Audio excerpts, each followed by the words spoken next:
Welcome to Rogers Center. That's Ricky Romero getting set to tune up for his start tonight against the Chicago White Sox in Game 2 of this 4-game series. Last night, opening night, a great start but a rough finish as the Jays lost in 11. Hello, everybody. I'm Buck Martinez along with my partner, Pat Tabler. And Pat, when you really think about these two guys, Ricky Romero and Gavin Floyd, an interesting pitching matchup. Romero trying to pitch what he did against the Texas Rangers, 7 strong innings again. Yeah, two very good young pitchers in the American League. The records should not show it so far this year, but two very good arms. Gavin Floyd for the Chicago White Sox, just 11 wins last year. 2 years ago, 17 wins. He's coming off a no decision. Ricky Romero pitched well against the Texas Rangers. Should have fared better in that game. Started off well.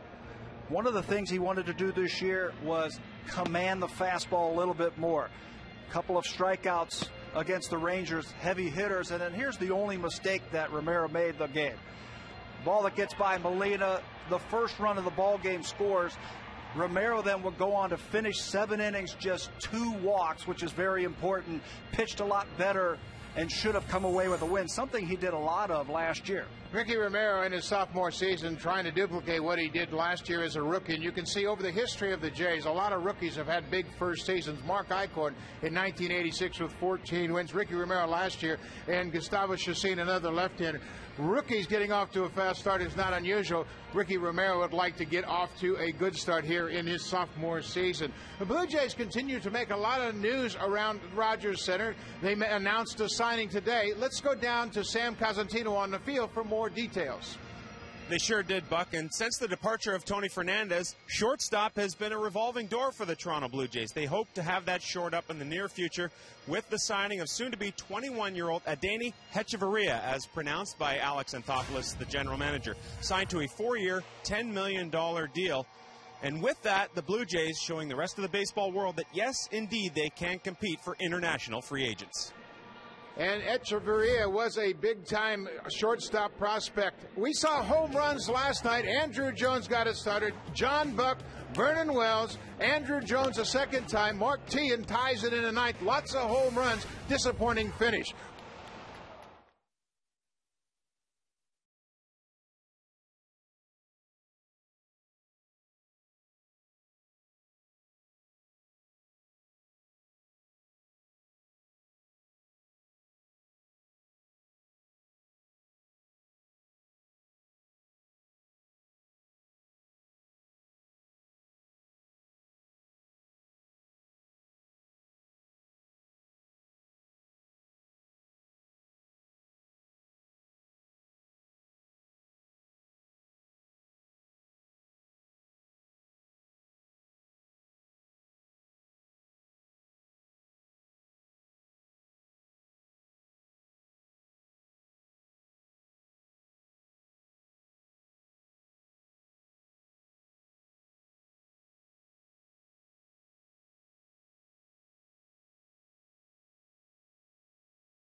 In this ballpark last night, they had lost 10 straight to the Jays before they came back in the 11th to win at 8-7.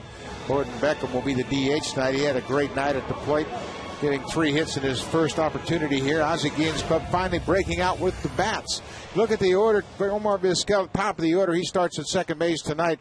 Big night for Andrew Jones for his career against the Jays. 4 home runs, 12 RBIs. 2 of those home runs came last night as he drove home 4.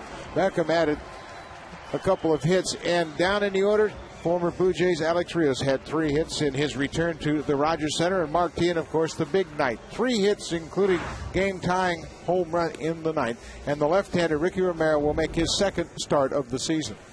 Tries to continue his strong April pitching. Last April, Ricky Romero came out smoking, going 2-0 with an ERA of about 1.6. And his first start this year, Ricky allowed a run on 5 hits. Jays beat the Rangers 3-1. He picked up a no decision in that game. This is his first career appearance versus the Chicago White Sox. Just 2 batters have faced him in his very young career. Let's take a look at the scouting report for Ricky Romero. He's got a fastball with very good sink to it. Solid power curveball. He'll also throw a cutter, a slider, and a change. He needs to keep the walks down, and I think he did that in that start in Texas, allowing just 2 base on balls in the 7 innings that he worked. Defensively for the Blue Jays, here's how they will line up. Left to right in the outfield, Snyder, Wells, and Bautista. We've seen them now for 8 straight games. Mike McCoy gets the start at second base in the battery. Ricky Romero and John Buck. John Buck, an important guy tonight, was an important guy last night. 4 stolen bases for the Chicago White Sox. That's a big part of their game.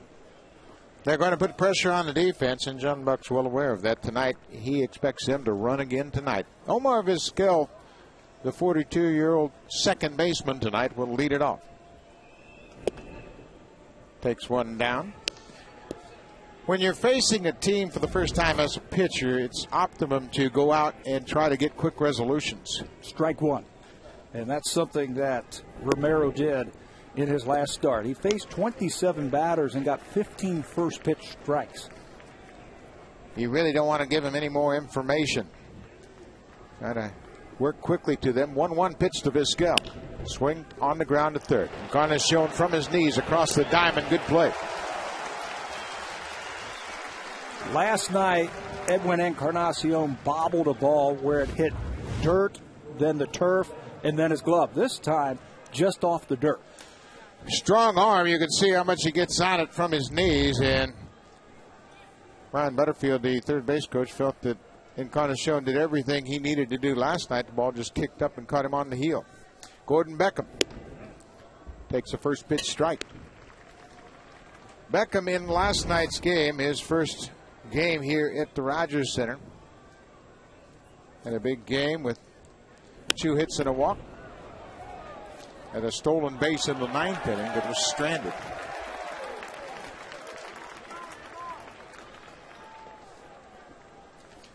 Ricky Romero out in front of Beckham, 0-2.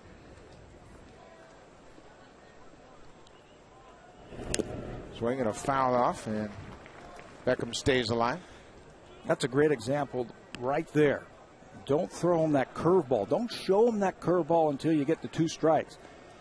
In his last start, I thought that type of his play, that the pitching that Romero had as he went deep into the ball game, he threw him that curveball late. Didn't show it to him early in the game. And then comes back with the fastball for the strikeout. Slowed the bat down and then threw one by him. Ball had a little sink on it, too.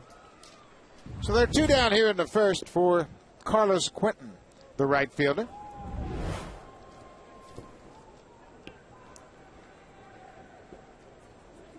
Quentin 1 for 6 last night. He hit into a pair of double plays. Picks the ball up out of the strike zone. Something you want from your starting pitching, especially young starting pitching, is be consistent. Romero last year, 16 quality starts were the most by any AL rookie. Big swing and a miss by Quentin. There's that great changeup early.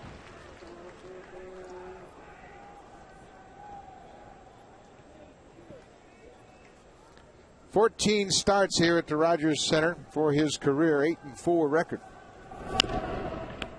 Pulled foul. moving the ball around early in the game. Looks like he's got a lot of confidence on the inside. And adding and subtracting also. What do you mean by that? Keep the hitters timing off by throwing fastballs and then mixing it in some curveballs and some off-speed pitches. Really have those hitters guessing. Looks like he's going to go to the changeup here. Fouled it up the line, just bounced out of play. If you get a hitter thinking like that, you don't have to throw 97 or 98 miles an hour to get in his kitchen. You get him thinking or maybe looking out over the plate, looking soft, you can bust him on the inside and get outs that way. Back and forth with velocity, in and out with command. A ball and 2 strikes, 2 outs. Quinn swings and misses. Second strikeout of the inning for Ricky Romero. 3 up, 3 down. Good start.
Adam Lynn delivered a big base hit in last night's game. Vernon Wells off to a great start. He's tied for the American League lead with 5 home runs.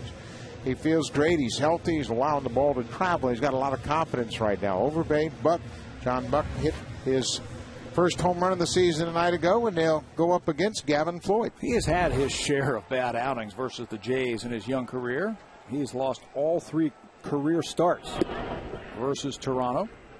His ERA has risen each time after facing the Jays. Also, pitched well in his season debut versus Cleveland. Didn't get a whole lot of help offensively in that game versus the Indians. Allowed 2 runs on 5 hits with 7 strikeouts, 6 innings of work. Didn't have a great curveball as it was a cool night. 1-1 pitch is down. Gavin Floyd, former #1 pick of the Philadelphia Phillies, facing Jose Bautista here. Floyd was 4th pick overall by the Phillies. There's a cut fastball that finds the strike zone. The 5th pick in that draft was Mark Teixeira, and they grew up together in Baltimore, across the street from each other. Pretty good neighborhood game you could get going. Bautista swings and lifts it towards right. Quentin just in front of the warning track. And there's 1 down. 27-year-old Gavin Floyd, the scouting report on the big right-hander. He's got an effortless delivery. Now, don't be fooled by that. He can run that 95-mile-an-hour fastball up there, and he'll complement it with a deceptive sinking changeup, something that they have been working on. But his put-away pitch is that super curveball. You mentioned it in his last start against the Cleveland Indians. That was in Chicago. It was a cold night, and he didn't have a good grip on that curveball. Wasn't getting a whole lot of called strikes with it. He's got a very fluid delivery, and it's something that can be deceptive if you're the hitter. Alex Gonzalez 1 for 4 last night. He doubled and scored. Takes a pitch on the corner for a strike. We're playing here in the first inning. Gavin Floyd, his first inning of work, retired the first batter, Jose Bautista. Now he works with one out. Jam shot at third on the backhand, all the way across the diamond, and there's two down. Mark Teahan with a good strong arm. Here's the defense for the White Sox. Andrew Jones with a big game last night gets to start again in the outfield with Rios and Quinton. There's the infield. Pierzynski again in his normal position behind the plate. And Omar Vizquel will start tonight at second base. He has won 11 Gold Gloves at shortstop. He is working on a 75-game errorless streak. Last time that he made an error, you have to go all the way back to August of 2008, was the last time that Vizquel has made an error. And it's not his longest streak. So Adam Lind bats with two outs. Takes the first pitch for a strike. Now it's 1-1. In his career, Omar Vizquel had a 95 consecutive game errorless streak. What a glove. 1-1 pitch. Did he go too far? Adrian Johnson at third says no. The appeal denied. 2 balls and a strike. Adam Lind with a couple of hits and 3 driven in last night. 6 RBI on the season. Big swing and a miss at a breaking ball. We're in the first. Ricky Romero went 1-2-3 in the top of the first with 2 strikeouts. Gavin Floyd trying to do the same. Breaking ball foul. You can see the depth to his curveball. It's a special type of curveball. It's been compared to Bert Blyleven. Blyleven known for the curveball. Good hump in it, and it breaks late and breaks hard. Floyd with the 2-2 to Lind. Outside. Full count. First inning. Gavin Floyd showing good command of that curveball. Able to throw it consistently early. Little cutter, and Lind gets a piece of it. You don't see many curveballs anymore, and I guess that's what makes it so difficult to hit. Everybody's going with the 2-seam sinker. They're going with a cutter, maybe a slider. You're right. You don't see too many pitchers with the great curveball. A lot of them will try to throw it, but a lot of them don't command it. Lind then swings and lines it into right field. Adam Lind is aboard with a 2-out base hit. Timing issue right there for Adam Lind. Floyd threw him 3 straight off-speed pitches, and it was just a matter of time before Adam Lind figured it out. 3-2 breaking ball, about thigh high, and Adam Lind will hit that pitch every time. Hard to throw a breaking ball strike to an American League hitter with the full count. Most of them will be all over it. So Lind's at first for Vernon Wells. Vernon takes a pitch on the corner for a strike. Wells, a fast start to his young season. 8 hits, 5 of them have left the ballpark.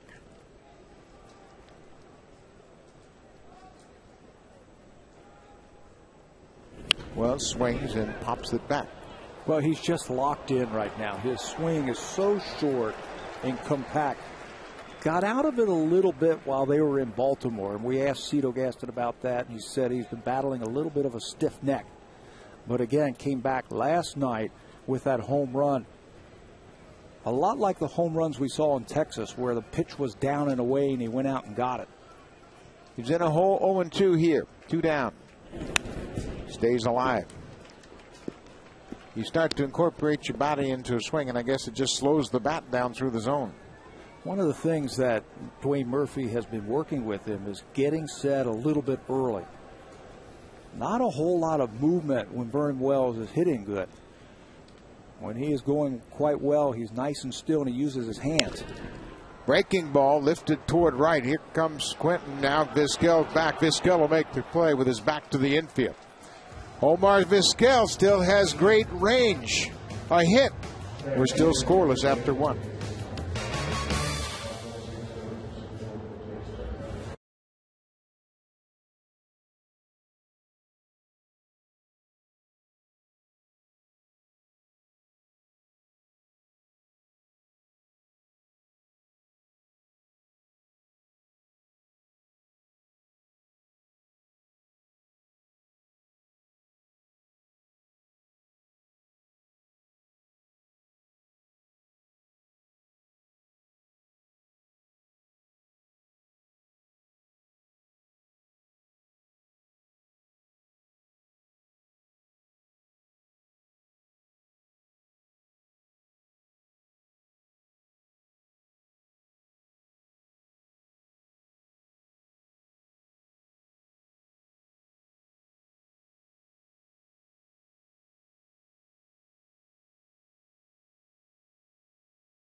the hop's supposed to be truer.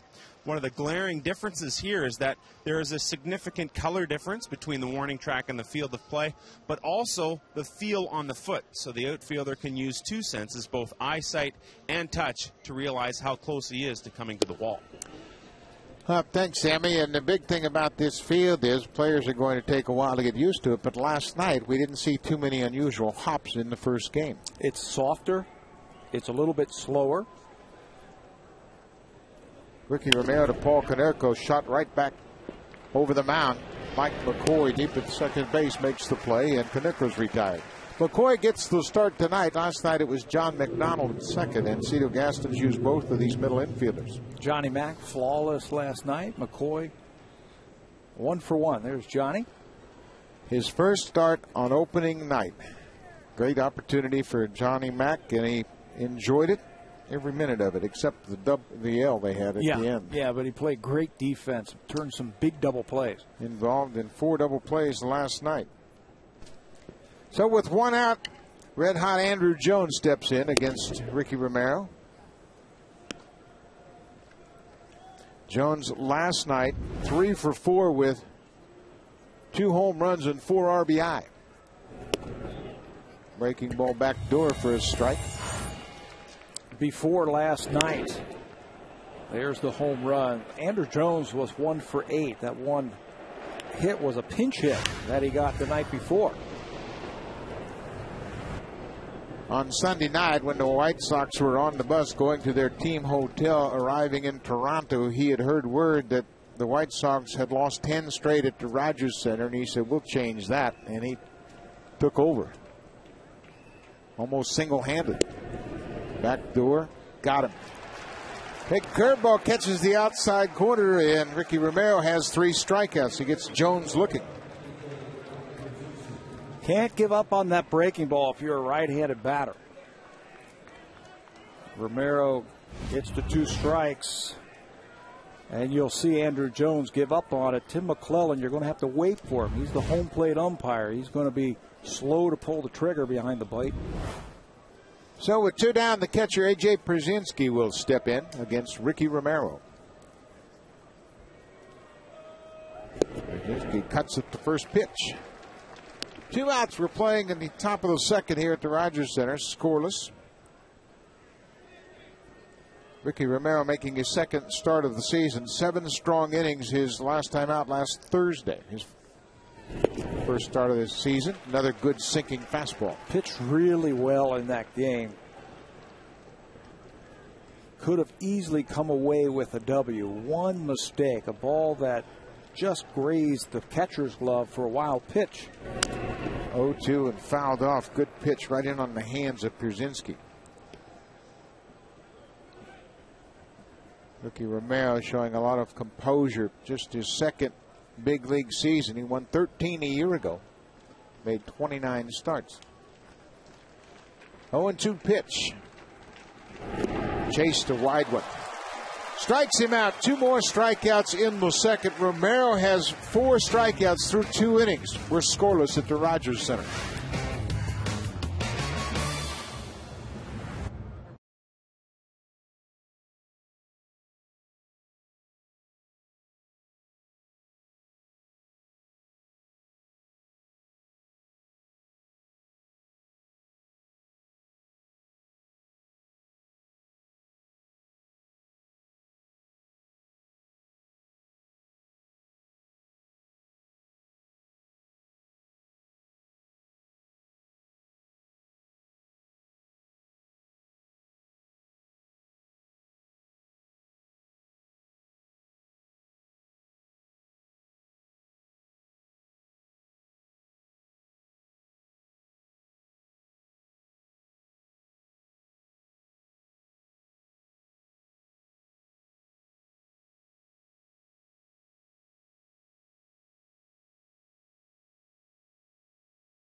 to you by your local independently owned home hardware or home hardware building center. Homeowners helping homeowners.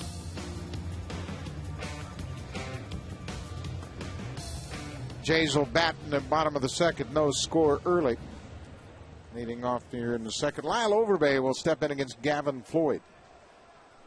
I think Gavin Floyd has a big future. He's young, he's tall, he's strong, he's got a good arm, and his stuff is very good. He has all the pitches, he has the composure, and hitters know when you step in against Gavin Floyd, you're going to get that good fastball, but he's also got that hard breaking curveball. Overbay takes a pitch in there for a strike. The thing that he's going to have to stay away from, Don Cooper is telling us that he can be his biggest critic. He can worry about a pitch here, worry about a pitch there. They want to take away some of his pitches because he's so good. Simplify things just a little bit more. Pitch just missed on the inside corner. 2 balls and a strike to the leadoff batter here in the second inning. This is where young Gavin Floyd has to trust his veteran catcher. And it's hard not to trust A.J. Pierzynski. He's been so successful with this White Sox club, leading the pitching staff. He truly takes ownership of a pitcher's start. 3 balls and a strike to Overbay. Swinging a high fly ball lifted to center. Alex Rios in front of the warning track makes the catch. And the Bluebirds are still out here at the Rogers Center anytime Rios makes a play. 2 years ago, Gavin Floyd won 17 ball games for the White Sox. Last year, just a .500 record at 11-11. Problem was he didn't get the runs that he needed, I think, to win games. Received 2 runs of support or less 13 times. The catcher, John Buck, will hit with 1 down. Buck had a 2-run homer in the second inning last night. That tied the score at 2-all. Then he had a single in the third. Swings at the cutter and fouls it. That home run he hit last night, right over the Tony Fernandez sign in left field, landed in the box out there, and I asked him about it, and he said, I didn't even feel it. Didn't even feel it leave the bat. That's when you know that you got all of it. There's a ball outside. 2 balls and a strike. He said when he hit it, he knew he hit it well. He glanced up at it and then remembered Jake Peavy was on the mound and put his head down and ran around the bases. He wanted to admire it, but he knew who was pitching. Well, he's got so much respect for Jake Peavy. He wanted to make sure he didn't do anything silly. There's a base hit ripped up the middle. John Buck's aboard with his first hit. Second hit of the night. Interesting, with Adam Lynn getting a 2-out hit in the first. Going back to last night's game, Edwin Encarnacion singled in the 6th. The Jays went 25 hitters without a hit last night and into tonight's game. The bullpen really slammed the door on the offense. Lots of power arms in the bullpen for the White Sox, and you'll see a lot of that from them this year. Edwin Encarnacion hits with 1 out and a man at first. Big rip and a miss. Encarnacion starting to look dangerous.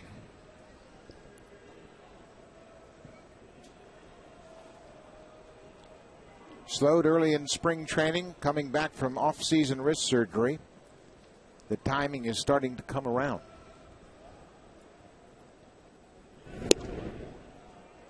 Outside for a ball, 1-1. He knows when he keeps that front shoulder closed and his power is to right center, like the hit you were talking about last night in the 6th inning, then he knows he is ready to take off. He gets into trouble when he starts opening that front shoulder too quickly. A check swing just outside of first. Well, and that'll be caused by the lack of at-bats. Just don't have a feel for your timing yet. Since he came over from the Reds, just a .235 average, but he's shown flashes of power. A ball and 2 strikes on the Jays' third baseman, Edwin Encarnacion. Good rip. He lost the grip on the bat. Tell you what, he's not getting cheated. No, he's seeing the ball, too. When Floyd flips that curveball up there, and it's not the one that goes down and away. He's seeing the ball. He was right on that one. Gavin Floyd with 1 out and a man at first. Breaking ball just inside. 2-2.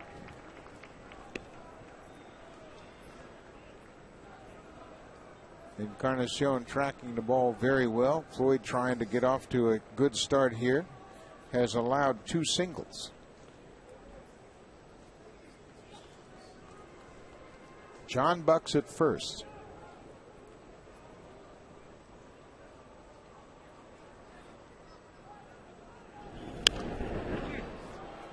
Outside corner, fouled out of play. Foul off the tough pitches, stay alive. Wait until he makes a mistake and then attack. What does that do for a hitter about a timing issue in the at bat when you see so many pitches? It's great.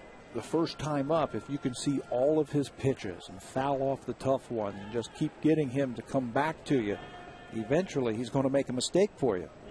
Encarnacion pulls it toward third. Tien to second. Vizquel for 1, over to first, not in time. Mark Tien with a good feed. They get the lead runner. Encarnacion hustles down the line, beats Vizquel's relay to first.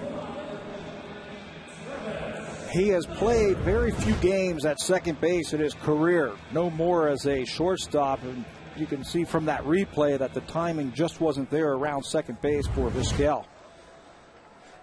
Let's go down to Sam Cosentino quickly. Well, Buck, you guys were touching on the turf earlier on. One thing that every player I talked to in batting practice, one player that I talked to in batting practice today said, hey, the number one thing you have to do here is stay down on the ball. Mark Tien with a great example of it there and going to second base. Everybody's not real sure what the ball is going to do, and when you play on a field for a while, you have a sense for what that second and third hop are going to do. No one has home field advantage just yet. A ball and no strikes. Travis Snider with a big cut. 2 down, runner at first. We're scoreless in the bottom of the second. Snider just 3 hits so far in the young season. 0 for 5 last night.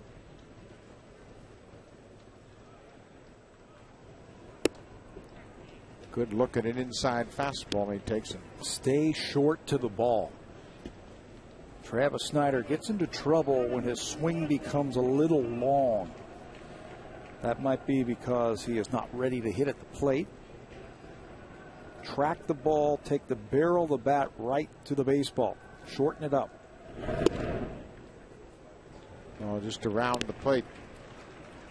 3 balls and a strike. 2 outs here in the second inning. Edwin Encarnacion is on first. Hit into a fielder's choice.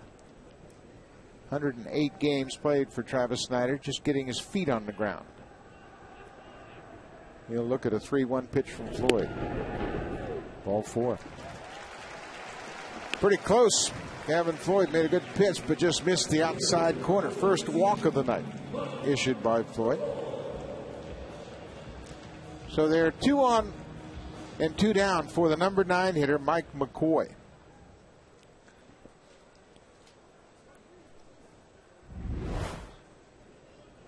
McCoy starting tonight at second base. Aaron Hill on the disabled list. Ryan Sweeney is here today. He has taken his spot on the roster. Floyd from the set. Misses down. All of a sudden struggling with his control. Really hasn't been a problem for him in his young career. Walks. His problem is he starts thinking too much out on the mound. The breaking ball in there for a strike. Sometimes you think about, why am I walking so many? I think the saying is trusting your stuff. Yeah. Giving hitters too much credit. Confidence in your ability. Free yourself of all the other negative thoughts in your mind and use that talented fastball. Another breaking ball in there, and Floyd's ahead of ball and 2 strikes. You can see the quality of his pitches when he lets it go. First and second, 2 outs here. Jays bat in the second inning. We're scoreless. Big swing and a miss at another breaking ball in. Gavin Floyd pitches his way out of it. First strikeout of the night for Gavin Floyd. We're still scoreless.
You can win a trip for you and 3 of your friends to see the Jays on the road at Fenway Park. Take on the Red Sox. The prize includes an airfare, hotel, $1,000 spending money, and a meet and greet on the field. Great trip. To enter, visit BlueJays.com and go to Boston to see the Red Sox. Alex Rios facing Ricky Romero. Romero with 4 strikeouts early in the game. That's just his 23rd pitch here in the 3rd inning.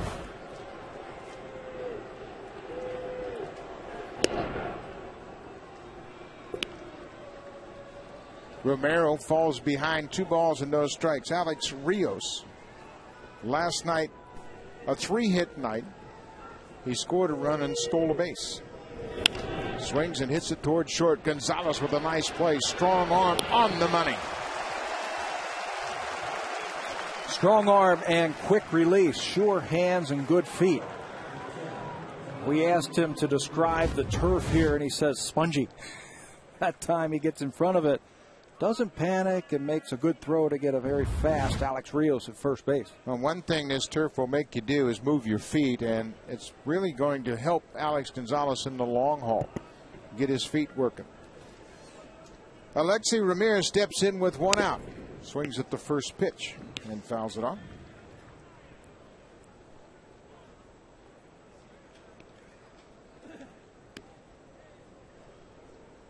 Ricky Romero has retired the first 7 he's faced here. Just 4 hits for the Sox shortstop. Big swing and a miss.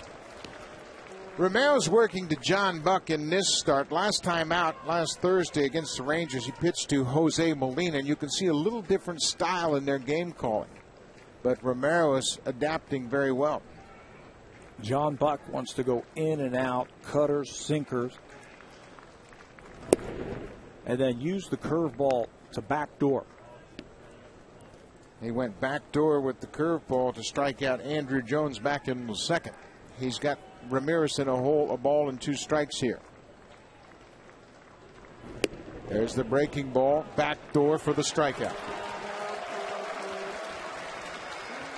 He's got a good one tonight, a good breaking ball.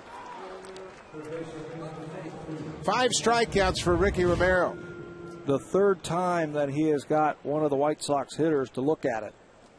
No argument from Alex Ramirez. That one splits the plate. So Ricky Romero will work to the number 9 hitter, Mark Teahan, with 2 outs. In there for a strike. 1 for 14 coming into yesterday's game. Mark Teahan, and he busted out in a big way. Breaking ball went around the inside corner. 3 for 5 last night. He drove home 3 runs. He and Andrew Jones drove in 7 of the 8 White Sox runs. 1-1 pitch misses inside. Dean was a double shy of the cycle. He had a single in the 6th. That drove in a run. An opposite field home run in the 9th. That tied it. And then the game-winning triple in the 11th. Good pitch, and Romero's evened the count at 2-0. Pretty powerful number 9 hitter. American League. Deep lineups. In his first year with the White Sox, coming over in a trade with the Kansas City Royals. 2-2 pitch from Romero. Swings and a miss, strike 3.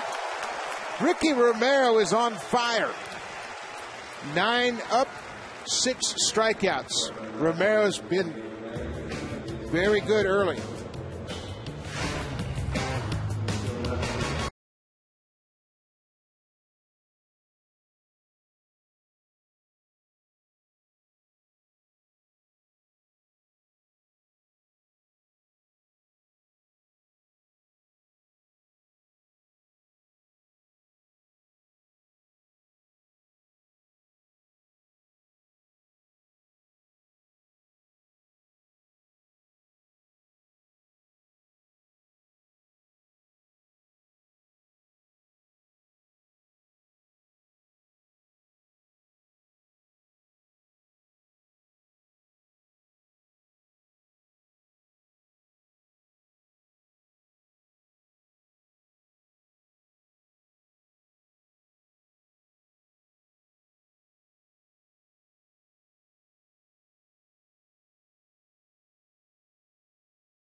Bottom of the 3rd inning, Jose Bautista will lead it off against Gavin Floyd. We're scoreless here. Ricky Romero and Gavin Floyd both off to good starts. Breaking ball, big swing and a miss. 2 young pitchers in the American League with good stuff, good arms. Ricky Romero has just breezed through the first 9 batters here tonight. 6 strikeouts for Ricky Romero. Another breaking ball finds the outside corner. A.J. Przinsky's found a pitch that Floyd's got confidence in. He struck out Mike McCoy with 2 on to end the 2nd. Breaking balls.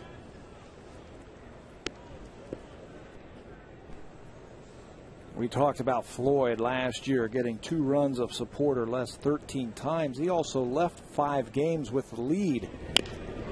That ball swing on the ground toward 3rd. Mark Teahan on the big hop. Guns across the diamond to get Bautista. He's found his bouncing curveball. Ball, and that breaking ball working for him right now. But he left 5 games last year. Gavin Floyd did with the lead. And the bullpen coughed it up, which brings me to the question, how did that happen after we saw that bullpen last night? Well, a couple of new faces down there. Sergio Santos, big right-hander. The rookie, wasn't here last year. J.J. Putz, who worked last night, he wasn't here last year. And they've got a pretty effective bullpen.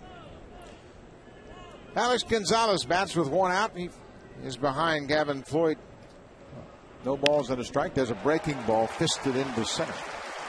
Gonzalez is aboard with a 1-out hit, his first of the night. That will run his hit streak to 8 straight. He has gotten a hit in every game this year. Great way to get off to start with a new ball club, make a contribution. He takes a lot of pride in his hitting. He's really built a name for himself because of his great glove, but he loves to swing the bat. So Gonzalez is at first with 1 out for Adam Lynn. Lynn singled into right field. in his first at bat.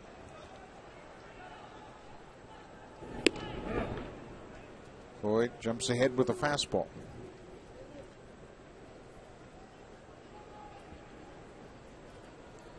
You would have to think, if you were Jay's hitter right now, that you're going to get a breaking ball in some sequence in this at bat, second time through the order. Fastball, foul down the left field line, slicing out of play. I think that was Adam Lynn's game plan. First pitch, right down the middle with a fastball. He has become very good at sitting on pitches with the help of Cito Gaston. Adam Lynn has become a good hitter. When he goes up there, he has an idea, and he can sit on one pitch until he gets to 2 strikes, and it's been very good for him. 0-2 pitch from Gavin Floyd. Just missed down. Talk about sitting on a pitch. What's that mean in a hitter's mind? Well, you have to have confidence in yourself. So when you go up there, you want to sit. If my strength is fastball and his weakness is fastball, I am going to look for a fastball in a certain spot in a certain time in that at bat. 1 ball and 2 strikes. Lynn takes one on the outside corner. Second strikeout for Gavin Floyd. Lynn got caught looking at a fastball. Yeah, and I'm not going to swing the bat until I get my pitch. When you see 4 straight fastballs from Gavin Floyd, this one with 2 strikes, Adam Lynn, remember, he got a base hit his last time up off a breaking ball. He was sitting on breaking ball that at bat. Don't you have to change when you get to 2 strikes? Not necessarily. You know, if you trust your hands. 2 outs for Vernon Wells. He swings at the first pitch breaking ball. And you feel like you can sit on a breaking ball and just foul off the fastball, then, I mean, that takes some years to get used to being able to do that. It certainly appeared as though Lynn had a distinctive game plan in his mind. But he strikes out second out. Vernon Wells bats with 2 outs. Gorman Thomas tried to teach me to do that my first year. If you knew Gorman, big, strong, he just hit whatever. Struck out 200 times a year. He said, why don't you go up there looking for a breaking ball and take the fastball? I said, I can't do that. Just learning to grow as a hitter. He had been around about 10 years at the time. Well, this jumps out of the way of an inside fastball. Yeah, that's easy to say. I mean, a young hitter, all you think about is hitting the fastball. Right. Those breaking balls are hard to hit. Why would you look for something you can't hit? Vernon Wells hitting here in the 3rd inning. We're scoreless. 2 balls and a strike.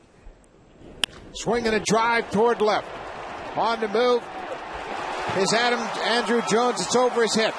Here comes Gonzalez around third. The relay throw from Ramirez. Wide of the mark. Wells goes into third base. And the Jays jump out on top 1-0. One of the things that Vernon Wells is doing that I noticed this year that I didn't see last year is he's tracking the breaking ball. And when he gets a hanger, he's not missing it. He's staying compact and he's using his hands. And his hands drive this ball over the head of Andrew Jones. Hits the wall and then dies against the wall. That will allow Gonzalez to come all the way around from first base. And when Vernon Wells sees that throw going home, he's going to make the White Sox make a decision. Cut the ball off and trade in the run. It gets by the catcher. Wells has his first double of the season. Lyle Overbay bats with 2 aboard and swings and jumps on the first one, a base hit into right field. Vernon Wells comes in to score. Lyle Overbay hits the first pitch fastball into right, and the Jays are out in front 2-0. He shaved that mustache after last night's ball game, and it looks like the Lyle Overbay that we have seen the last couple of years. This is also the Lyle Overbay that we have seen. Aggressive, first pitch hitting, and a low ball hitter. Let's go down to Sam Cosentino on Lyle Overbay. And Pat, that was by design. I looked at him in the pregame, and he said, I said, you're all clean. And he said, yeah, look up at the scoreboard. That 0.77 average is not going to cut it anymore. So, like the hockey superstitions, shaved the mustache, got himself a base hit and an RBI. Yeah, and no ball player is superstitious at all. No. 0.77 will make you shave. 2 outs for John Buck. Breaking ball is high. Lyle Overbay hit a good pitch, expanded his zone with a chance to drive in a run. I like to see that for a guy who was in an RBI situation. That first pitch fastball, be aggressive. He did. It's an excellent low ball hitter. John Buck swings and misses at a fastball. A ball and 2 strikes on the Jays catcher. Jays have cashed in 2 runs here in the third. 3 hits in the inning. Vernon Wells with an RBI on the double. Swinging a pop-up behind shortstop. Ramirez calling for it, and he makes the play. Buck is retired, but not before the Jays scored 2 runs on 3 hits. Ricky Romero through 3 innings, 6 strikeouts. He's up 2-0.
Be the White Sox for game 3 of this 4-game series. First pitch at 7:07. Left-hander John Danks goes up against right-hander Brandon Morrow.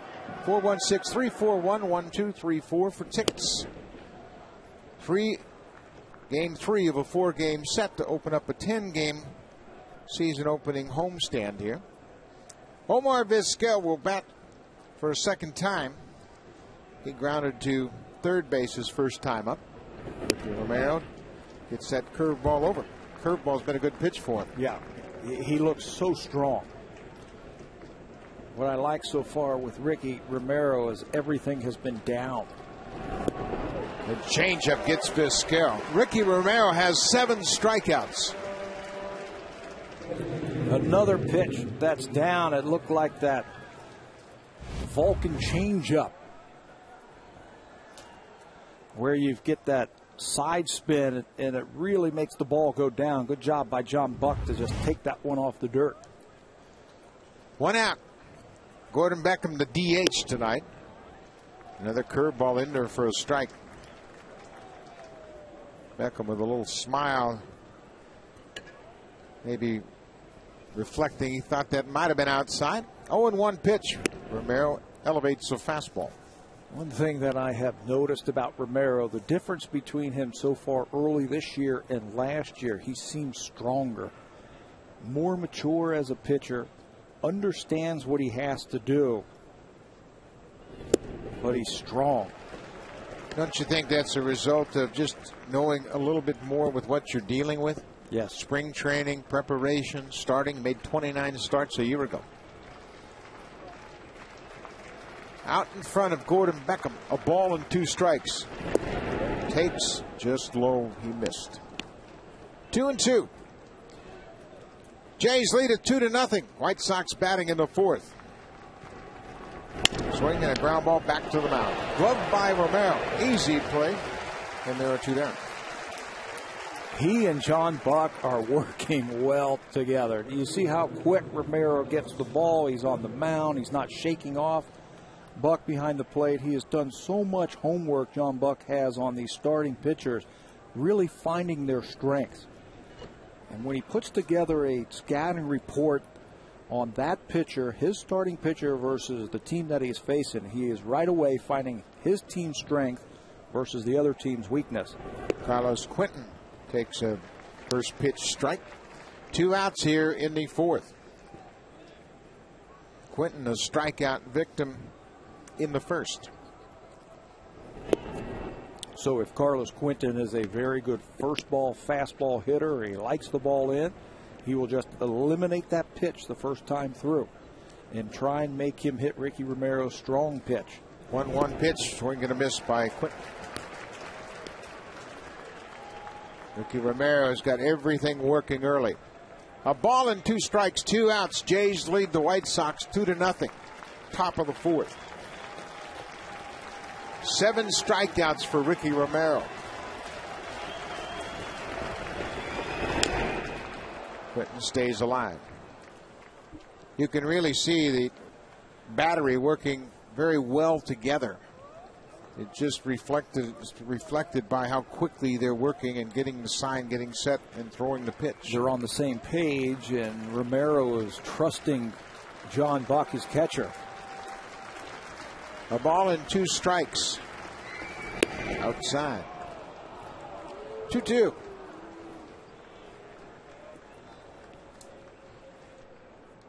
John Buck catching Ricky Romero for the first time this year. Jose Molina was behind the plate for Romero's first start against the Rangers. 2-2 to Quentin. Just missed. John Buck acknowledging that's exactly where he wanted that pitch. Yeah. He was hoping to get Quentin to fish. I think that was his cutter. Something that Ricky Romero's been working on this spring. Full count from Romero. He walked him. First base runner for the White Sox comes with 2 out in the 4th.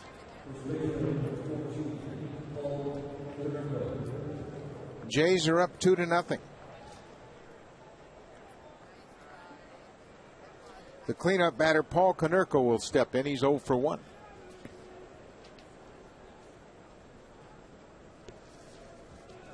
Konerko was 0 for 5 with a walk in last night's game. Romero from the stretch. Breaking ball over and in. First pitch curveball has really diffused the aggressiveness of this White Sox lineup. Now, the first time through, he might not throw a breaking ball first pitch. He might throw fastballs or changeups. That's John Buck reading the hitter, making the adjustment and changing things up. Well, and then, too, it plays right into your hand just exactly what Romero is featuring. You see a good curveball, you go with it. Romero's had a good one tonight.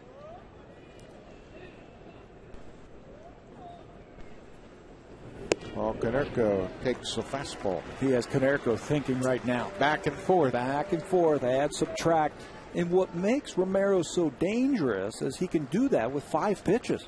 Think about it. And he's been ahead all night. 9 of 13 first pitches have been for strikes. 1 ball, 2 strikes. Defensive swing and a foul back.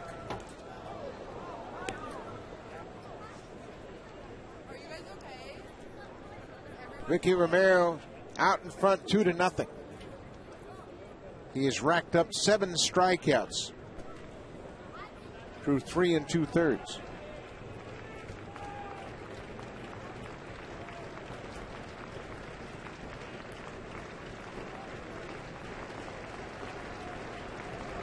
One-two pitch to Konerko.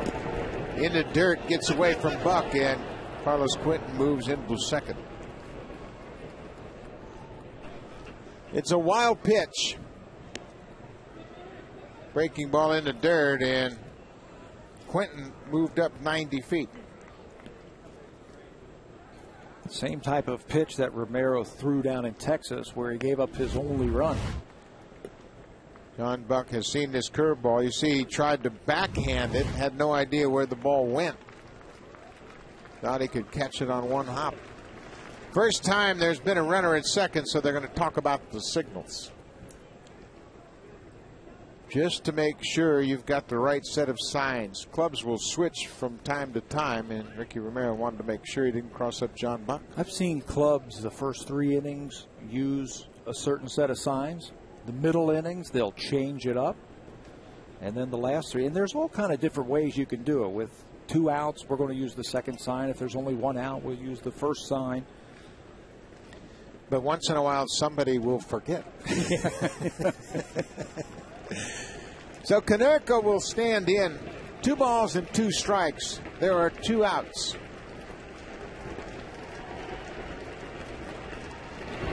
Swing and a miss. He got it. John Buck with the tag. Ricky Romero strands a base runner at second. He has now struck out 8 White Sox batters, and he leads Chicago 2-0.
At the bottom of the 4th inning, they lead Gavin Floyd and the White Sox 2-0.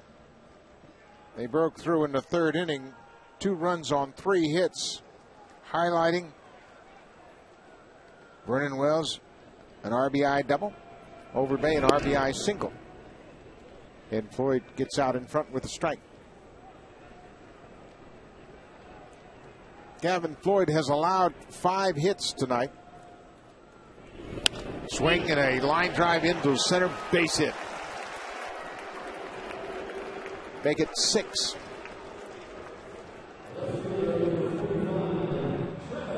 Tried to double up on a fastball, but Encarnacion is a good fastball hitter. We talked about Encarnacion looking more hitterish all the time. His timing is coming around. So he's at first with nobody down. Travis Snyder will step in.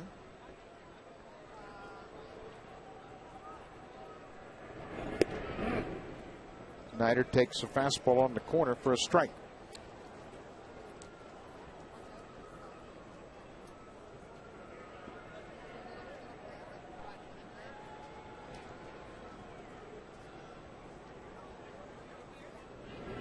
Big swing at an off-speed pitch.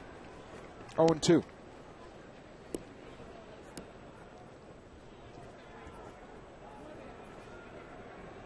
Gavin Floyd out in front of the number 8 hitter, Travis Snyder. No balls and 2 strikes.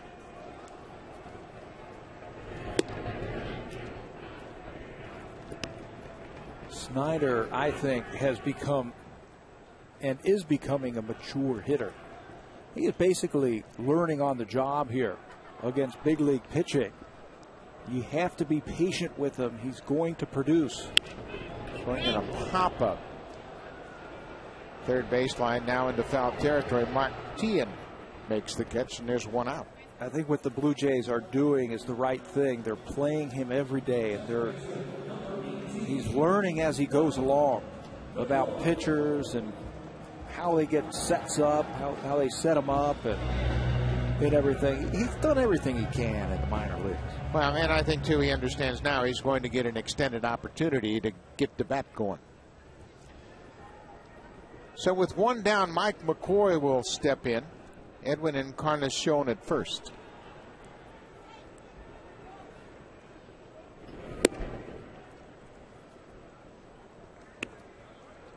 McCoy struck out third out of the inning with 2 aboard back in the second. He can handle the bat. Not a bad time to maybe start that runner at first base.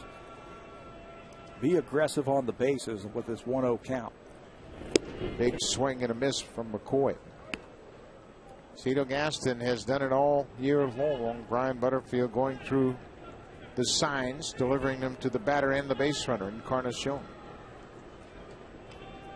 1-1 to Mike McCoy. 1 out. Shows bunt. Did he go after it? First base umpire Mike Everett says nope, pulled it back in time. 2-1. Now you really got the situation you want. Yeah. I think so. Floyd doesn't want to go 3-1 to the number 9 batter. He'll probably get a fastball here. You move that infield around, you might be able to sneak one through. There goes Encarnacion, swinging a pop-up behind second. Encarnacion retreats toward first. Vizquel makes the play, and McCoy is retired. Everything was done right except the ball got in the air. As a hitter, you're not trying to hit, you're not trying to place the ball. You're not trying to hit it a certain way. Just get it on the ground any way you can. The worst that could happen, 2 outs and a runner at scoring position. Trying to create some movement on the infield, so you want to put it on the ground. So Batista will bat for the 3rd time tonight with a man on and 2 down. Jays are up 2-0.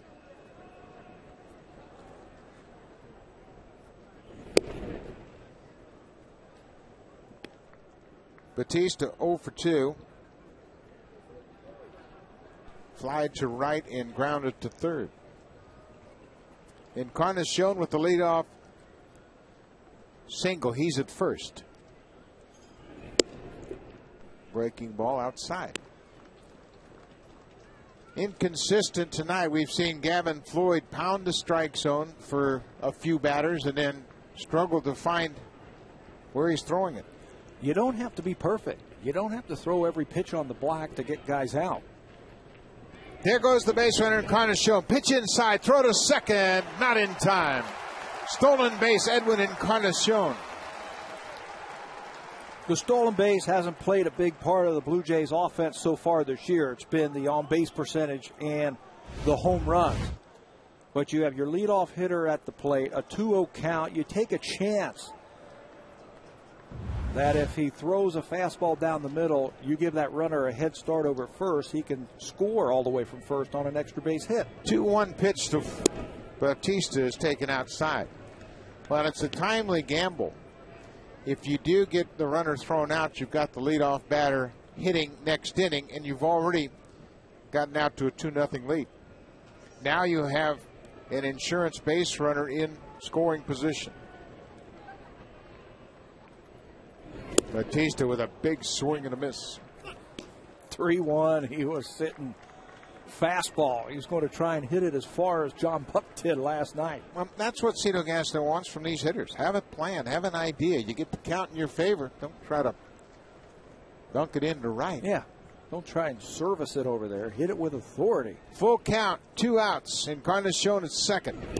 Ball 4. Second walk tonight issued by Gavin Floyd. So there are 2 on with 2 out. Jays up by 2. They scored 2 in the 3rd inning. Ricky Romero through 4 has 8 strikeouts.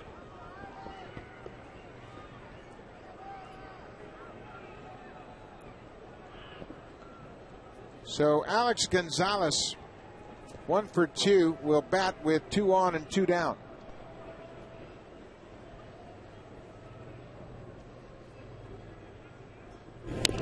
Swings at the first pitch and fouls it at the plate. Gonzalez singled into center in the 3rd inning. Came around to score on Vernon Wells' double to the power alley in left center.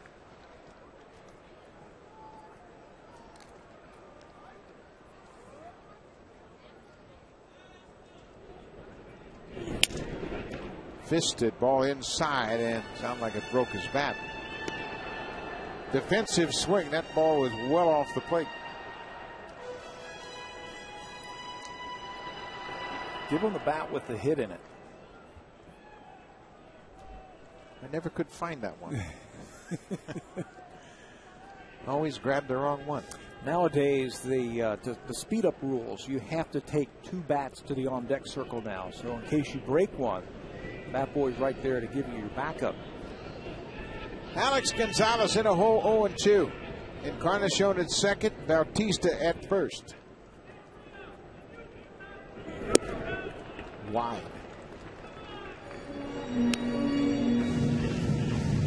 A ball and 2 strikes. Floyd has 2 types of breaking ball. The one that starts at the shoulder and breaks down across the inner half to a right-hander, or he can start at about thigh high and break it off the plate. If you're patient enough, you've got to wait for that hanger.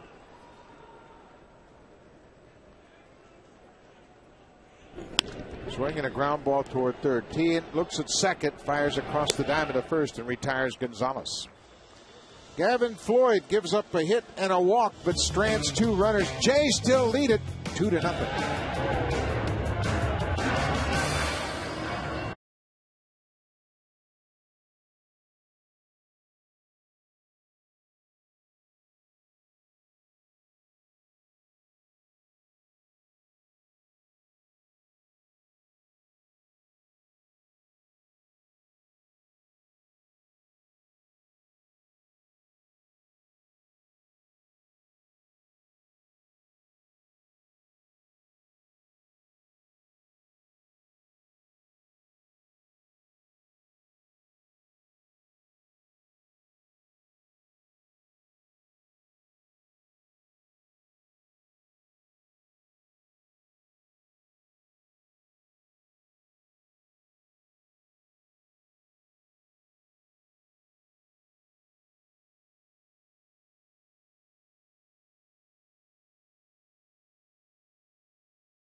BlueJays.com.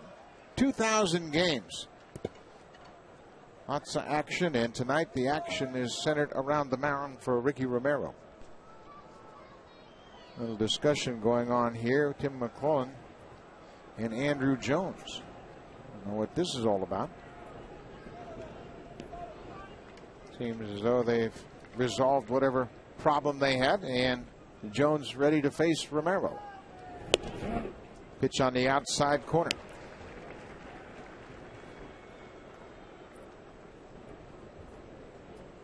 Jones struck out in the second.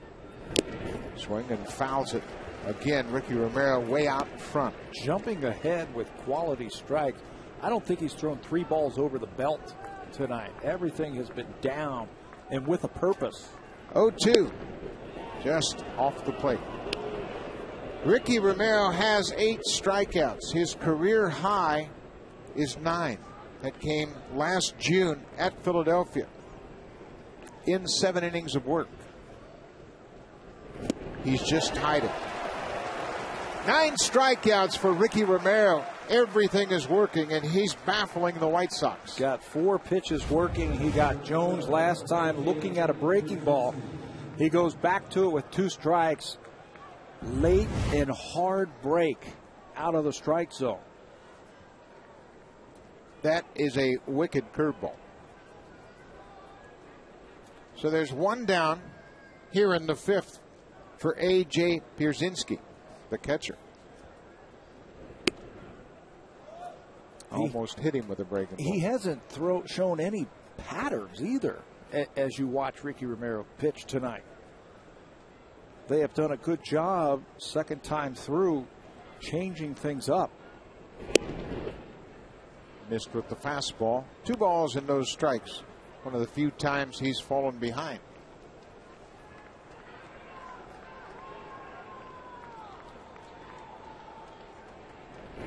Swing and pulled foul down the first baseline. It's kind of easy if you're a catcher and you've got a pitcher working like Romero tonight. You put any finger down, he throws a pretty good pitch. Romero's got everything working tonight. The Jays lead 2-0. Handcuffed him. Awkward swing. Looks like a fastball coming in, and it's going to be right at your knees, and all of a sudden it just drops straight down. I got it. Where did it go? The 2-2 pitch from Romero. Strike 3. 10 strikeouts, a new career high for Ricky Romero.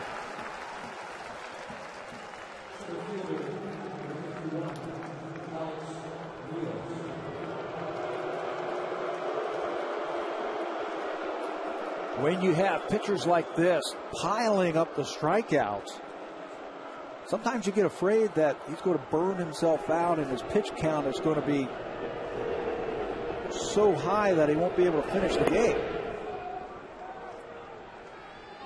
64 pitches, well 65 now, which is pretty good. Economical, for sure.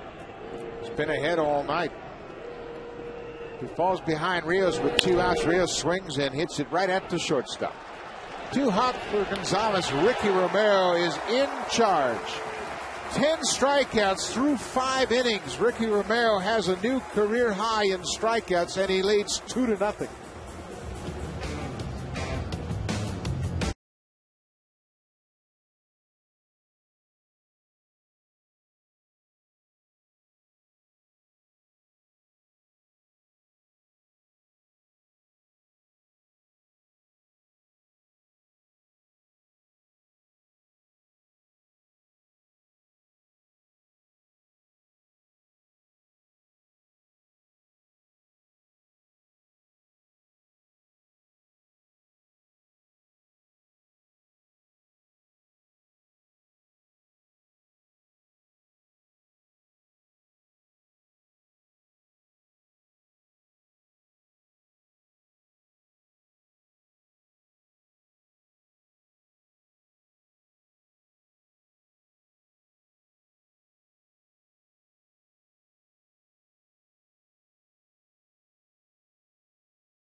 Homeowners helping homeowners.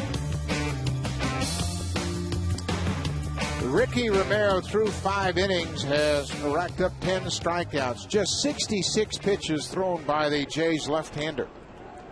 A new career high for strikeouts for Ricky Romero. Adam Lind leads it off here in the 5th. Swings and drives it into right field. Carlos Quentin cuts it off on a warning track. Wheels and fires to hold Lind to a long single. Second hit of the night for the Jays DH.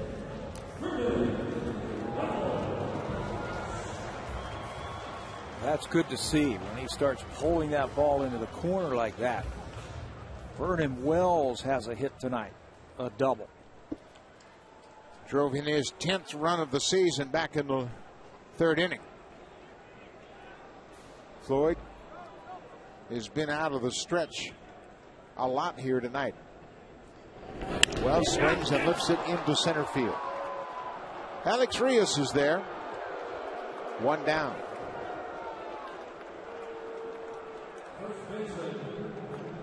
First pitch swinging. Wells goes down. And now Lyle Overbay will step in against Gavin Floyd. He hit the first pitch he saw last time up. Fastball on the inner half. Aggressive with 2 outs. First pitch RBI single back in the 3rd. His second ribby of the season. Lind at first, 1 out.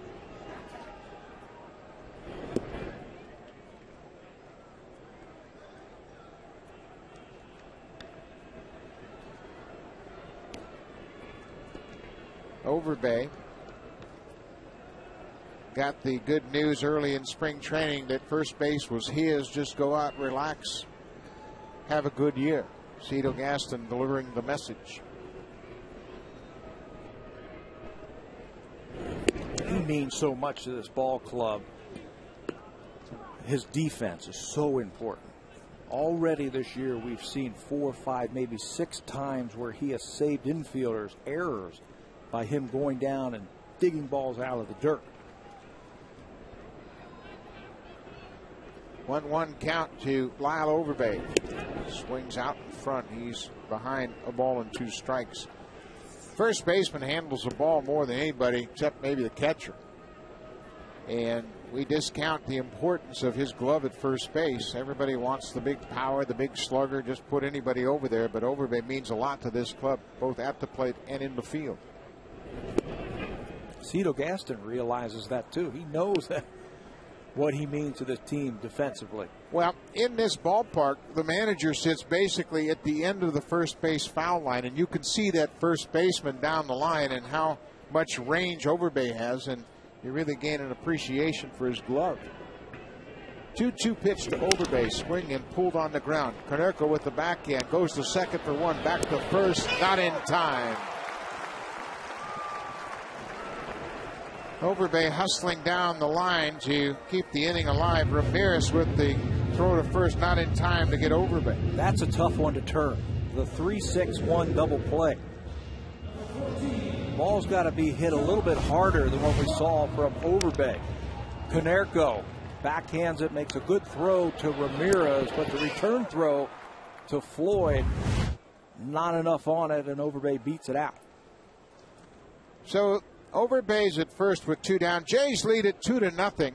John Buck will bat against Gavin Floyd. A single in 2 trips for the catcher. Fastball finds the corner. John Buck off to a good start in his first year with the Blue Jays. He's caught all but 2 games so far this year. Big swing and a drive towards center. Alex Rios back on the run. He's not going to make a play. It's up against the wall. Here comes Overbay all the way around to score. It's a ground rule double. As Buck jogs around the bases, that ball bounced out of play. That's the first time we've seen the impact of the new field here, bouncing on the warning track and going out of play. Hanging breaking ball to Buck, and he doesn't miss it, just like last night's ball. And with that new turf, it's very bouncy, very spongy. It hits and just gets over the sign in left fielder. That's going to be another run for the Blue Jays. 4th double already this season for John Buck. And Overbay will go back to third base. Buck is swinging a potent bat early in this season. Get that run in and then shows that hustle play by Overbay, hustling out, not taking anything for granted on that ground ball to the first baseman. Hustle down that line, beat that relay throw, keep the inning going. John Buck now doubles him to third base and a chance for Encarnacion to cash 2 of them. Encarnacion has a single. That came back in the 4th inning. You always have to be aware of the Gavin Floyd curveball. If you're base running at third base, he's thrown a lot of curveballs. And he's going to pitch out of the windup, so the runner at third base can get way off there. Overbay at third, Buck at second, and now time is called. Konerko asked the second base umpire, Andy Fletcher, for time. Now it looks like Konerko was talking to Floyd, but for whatever reason he asked for time. I'm not sure why. So Encarnacion bats with 2 on and 2 outs here. Makes a breaking ball on the corner. Jays up 2-0. Adam Lynn singled to start the inning, and then after the Wells fly ball to center, Overbay hit into the fielder's choice, and then Buck doubled. Encarnacion swings and a little flare down the right field line. That's in there. Here comes Overbay, right behind him, John Buck, and Edwin Encarnacion will coast into second base with a big 2-out, 2-run double to put the Jays up by 4. Things are a lot easier when you can get those 2-out RBI hits. Lyle Overbay beats out that hopper to keep the inning alive, a double, and then a flare double. Encarnacion just dumps it over the head of Konerko. By the time Quinton runs it down, Edwin Encarnacion has traded places with Buck. Travis Snyder goes after the first pitch and misses. Well, you talk about team building and chemistry. Overbay hustling to keep the inning alive, and then Encarnacion delivering his second hit of the night, a 2-out, 2-run double. Swing and foul back. 4 runs on 9 hits already for the Jays. They were held to just 8 hits in last night's game over 11 innings. They didn't get a hit after the 6th inning. Travis Snyder in a hole, 0-2. 2 down. Takes a pitch inside. Encarnacion now with 5 runs driven in. You mentioned looks like he's gaining more confidence with each at bat. Those flare 2-run doubles will do that.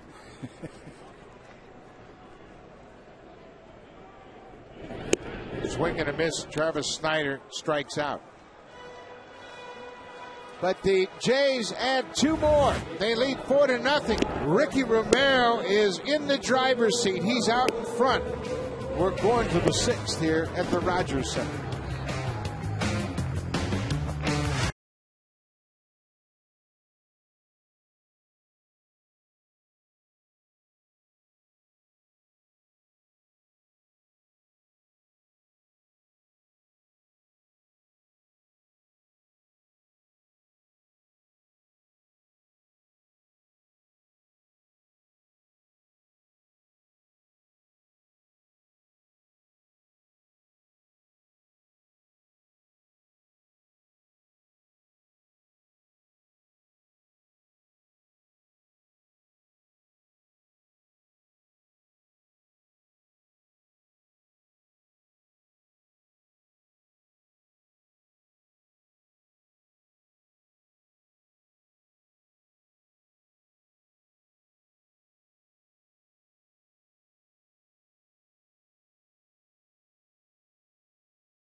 Thrown 66 pitches. He's established a new career high in strikeouts. He had 9 last July 16th at Philadelphia against the Phils. Alexei Ramirez shortens up as if to bunt, takes the ball.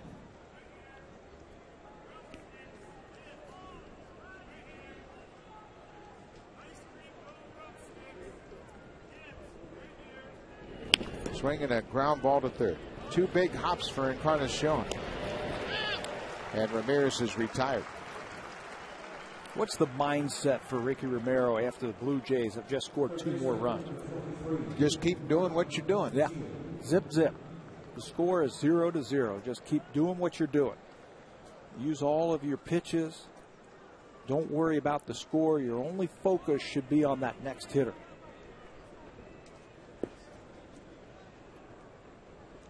Last Thursday, he was butting heads with C.J. Wilson into the 7th scoreless. Down in Texas, getaway game Thursday afternoon. Facing Mark Teahen here with 1 out in the 6th.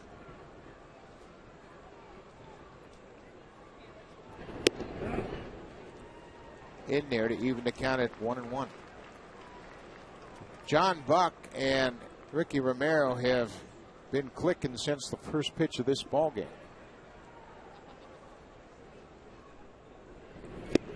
Big swing and a miss, and I tell you what, these White Sox hitters are taking some funky swings. Yeah, the way they are attacking the ball, they have no idea what to expect.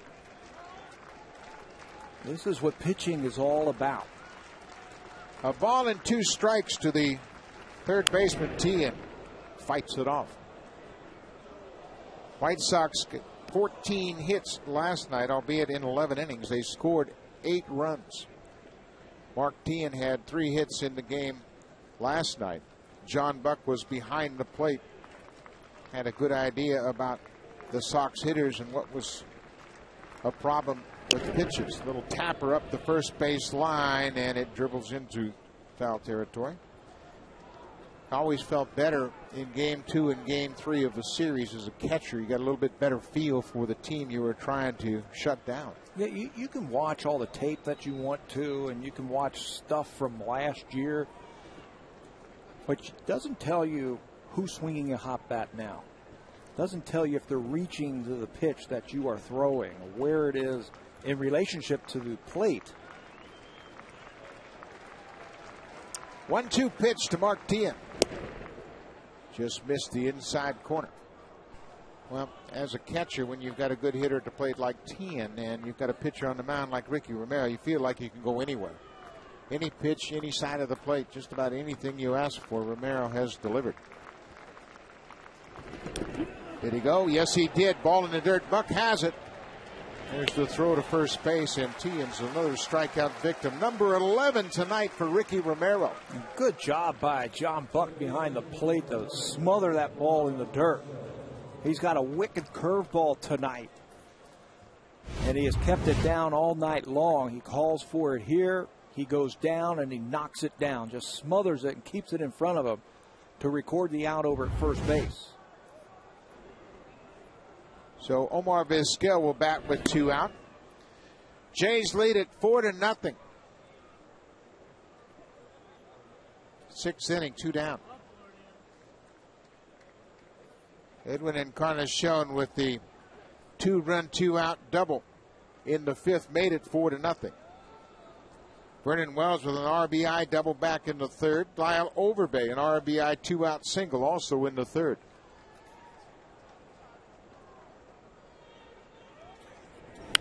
Swing and lifted out of play. Omar Vizquel starting tonight for the first time at second base. The regular second baseman, Gordon Beckham, is the DH. 42-year-old Omar Vizquel.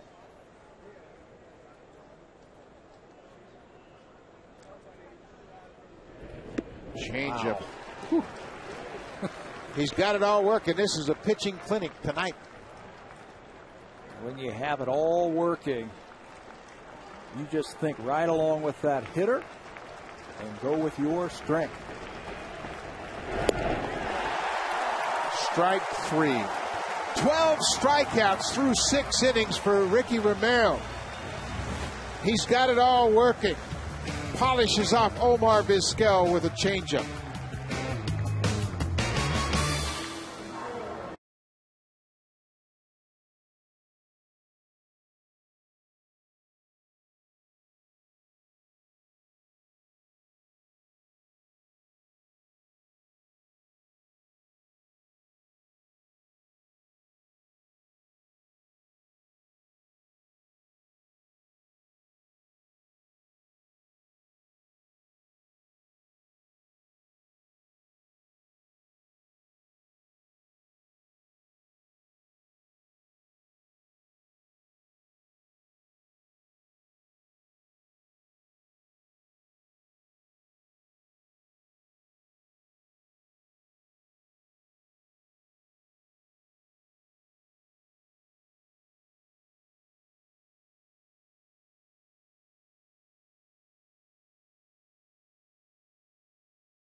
Preview edition coming up right after the game.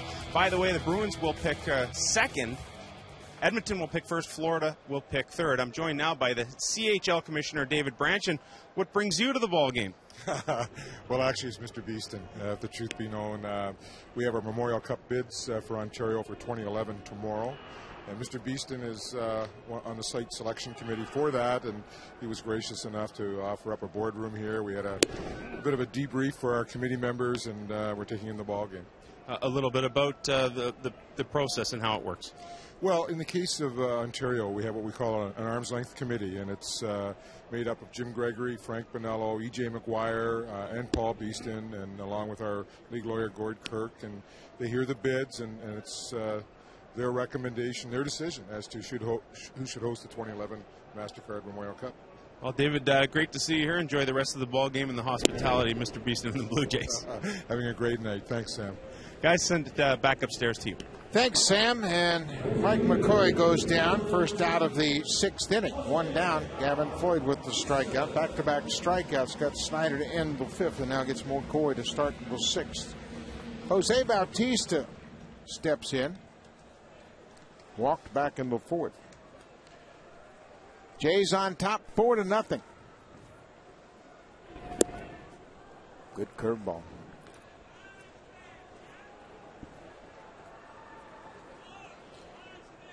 Gavin Floyd has 4 strikeouts tonight. Hasn't pitched poorly, by all means. He is just being outpitched by Romero.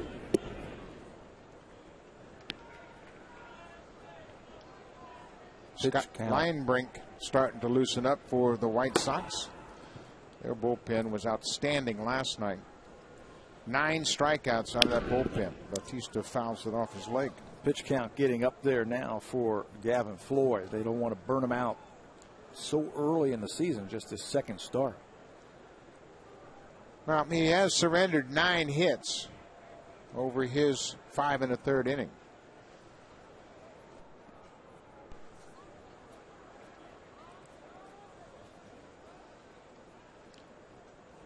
Bautista pops it straight back.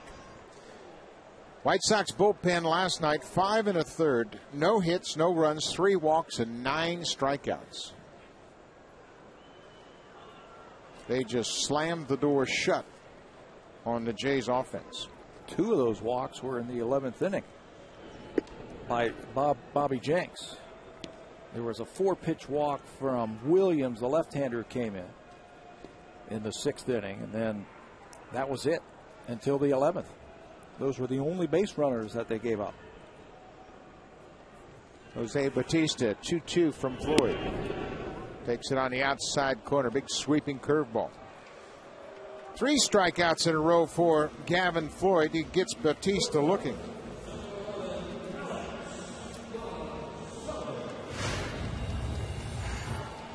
Well, you wanted to see it. 5 1/3 innings, no hits, no earned runs, 9 strikeouts, and everybody was talking today about Matt Thornton. Yeah, Matt Thornton was filthy. 2 innings, no hits, 4 strikeouts, and Jays hitters had no chance against Matt Thornton. Interesting that they would be able to get Thornton from the Seattle Mariners before he really established himself or got a chance to. There's big Matt, 6'6" left-hander with an overpowering arm.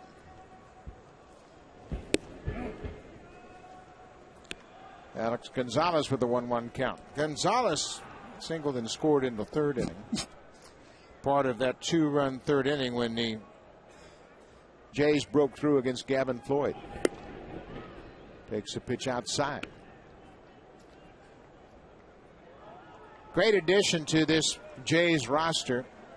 Shoring up defense, no questions. They didn't have a bad defensive shortstop last year in Scudero, but they had to replace him. Swing and a foul tip into the glove of Przinsky. A little bit different type of shortstop, a little flashier, maybe a little bit more range. Scudero on the steady side. Better arm, I think, from Alex Gonzalez. 2 good major leaguers, though.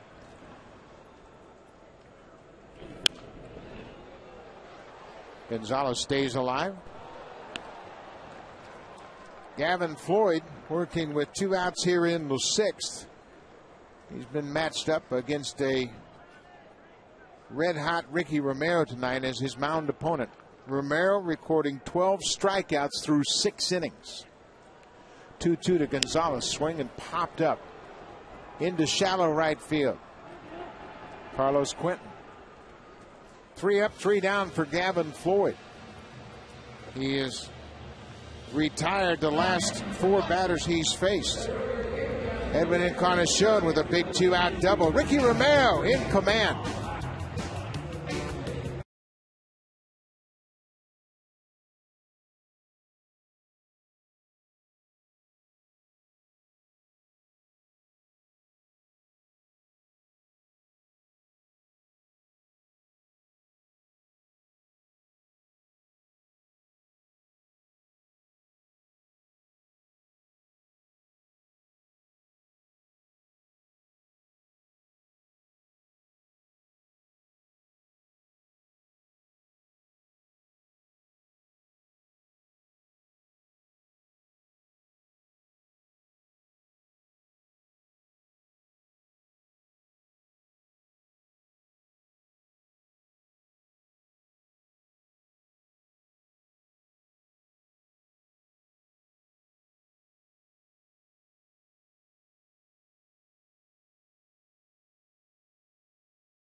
Someone making a difference in your community. Visit BlueJays.com and nominate a community leader. They could represent the Blue Jays at the 2010 All-Star Game.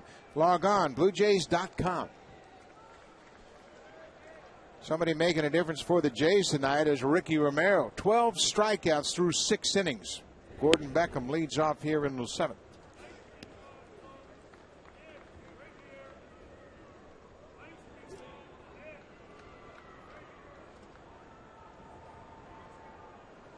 Swing and a pop-up on the infield. Alex Gonzalez, the shortstop. And there's 1 out. Ricky Romero becomes the 10th Blue Jays pitcher to log 12 strikeouts in a game. Some pretty impressive names. Well, at the top of that list, Roger Clemens.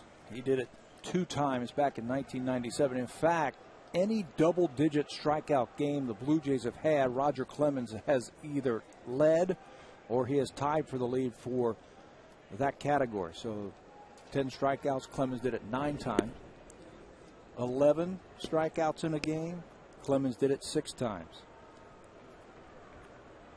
12, 13, tied with A.J. Burnett. Romero misses. 2 balls and no strikes on Carlos Quentin. 7th inning. Jays lead the Sox 4-0.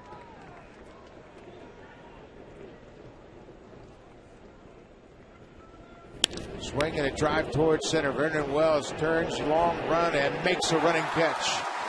Quentin hit it on the nose, but Vernon Wells, showing those great wheels, makes a running catch. 2 down. Had him played perfectly. Quentin, a big, strong, powerful right-hander, will hit the ball to left center field, but Wells is positioned perfectly.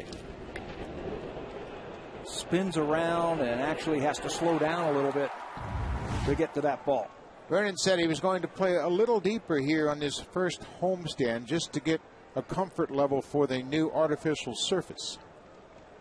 That time it paid off. 2 outs now for the cleanup hitter, Paul Konerko. Konerko 0 for 2. Had a pleasure last year to watch Roy Halladay's 14 strikeout game against the Los Angeles Angels. That's the best game that I've seen pitched by a Blue Jay starter. This one is getting right up there. Well, you can't ask for much more from Ricky Romero. He had a 10 strikeout game last June at Philadelphia. 10 strikeouts in 7 innings of work.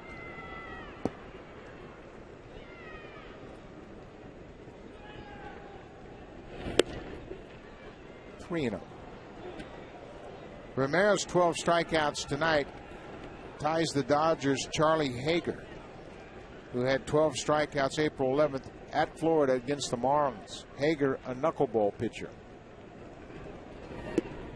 Ball 4. Second walk of the night, second base runner for the White Sox. Konerko reaches with 2 down. Cito Gaston very pleased with Ricky Romero's start to this season. 7 innings of 1-run ball, the first time out last Thursday afternoon in Arlington against the Rangers. He's pitched scoreless ball through 6 2/3.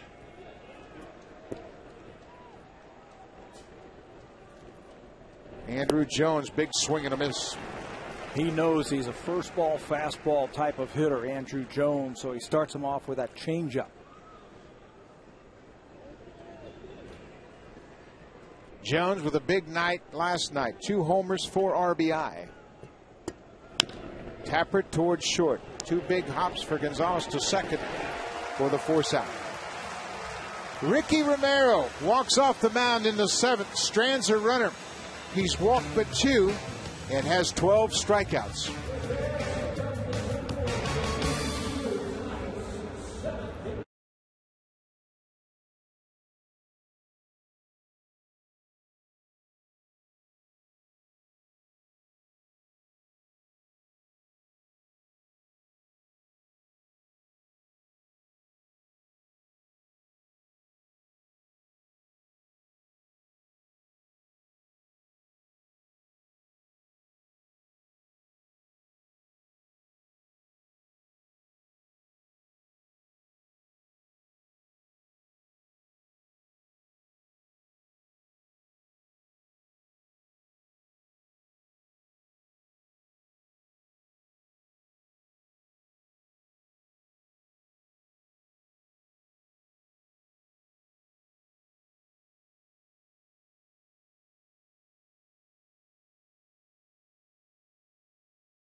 A perfect game. Helped out by a phenomenal catch by Dwayne Wise to start the top of the ninth off the bat of Gabe Kapler. Great pitcher. Mark Burley got his Gold Glove Award this past weekend through a perfect game for the White Sox. Last no-hitter in baseball. He had a no-hitter before that, too. A few years ago against the Texas Rangers. Yep. So he's done it twice and probably has the play of the year already. You mentioned the Gold Glove. He'll probably get it again. Opening day, he went into foul territory and flipped the ball between his legs to the first baseman for an out. Scott Linebrink comes on here to work the bottom of the seventh. Takes over for Gavin Floyd. Misses with the first pitch. Jays lead it 4-0 as they bat here in the seventh. And swings and drives it right into the glove of Paul Konerko. Hot shot, but right at Konerko. One down. Nothing you can do about that. Did everything correctly. Just an atom ball right at him. So Vernon Wells will bat with one out. Slider missed. Wells with a RBI double in the third. Knocked home the first run of the game. Swing and a drive down left field line, just fair. Off the wall, Vernon Wells around first base. He's headed for second. Here's the throw from Jones, not in time. Wells with his second double tonight. Andrew Jones played it cleanly off the wall in left field. Gold Glover looked comfortable left field, but Vernon Wells just runs too well. Linebrick with a pitch on the inside, and those good quick hands from Wells rips it right by Tien, the third baseman. And he'll slide ahead of the throw. Wells is in scoring position with one out for Lyle Overbay. He had a two-out RBI single in the third.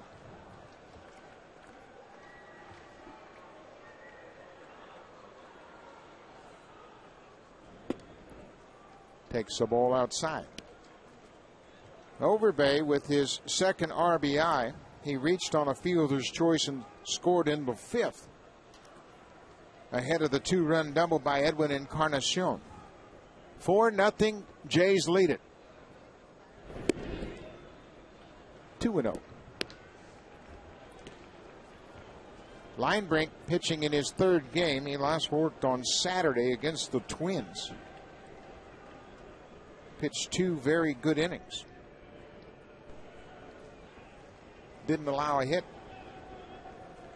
2-0 to Overbay. Swings and pops it down the left field line, drifting right on the line in fair territory. Tien makes the play. So there are two outs. Wells still at second.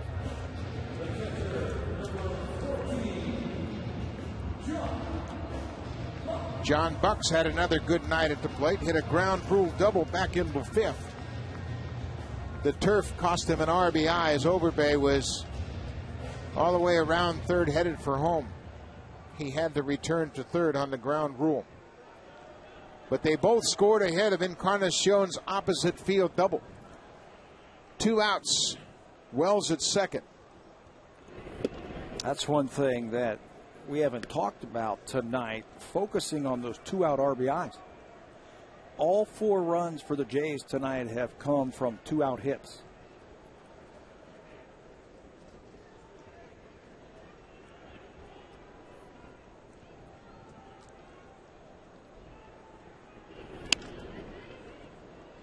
Pulled foul.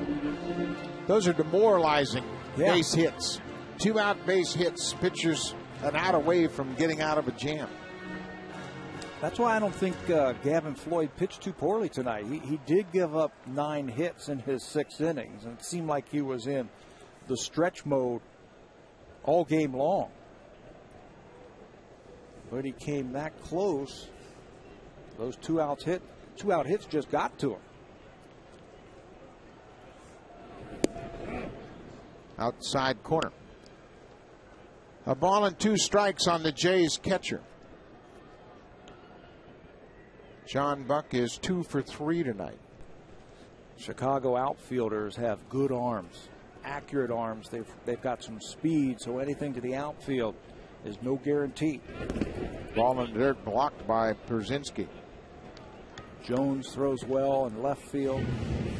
We all know about Rios' arm in center field. It's quick and it's accurate. Quint, the same thing in right field. Quinton played left field the last couple of years in Chicago, but he's gone into right field this year to accommodate a platoon with Jones and Pierre in left. Jermaine Dye, for all those years, played right field here for the White Sox. Here's the 2-2 to John Buck. Ball 3. Scott Linebrink, his first inning of work in relief of Gavin Floyd, facing the Jays catcher, John Buck. Jays lead it 4-0 as they bat with 2 outs in the 7th.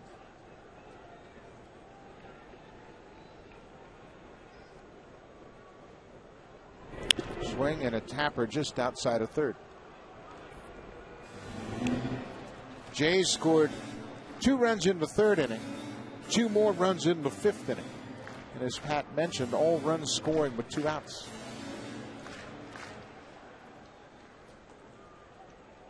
It'll be another full count pitch from Scott Linebrink.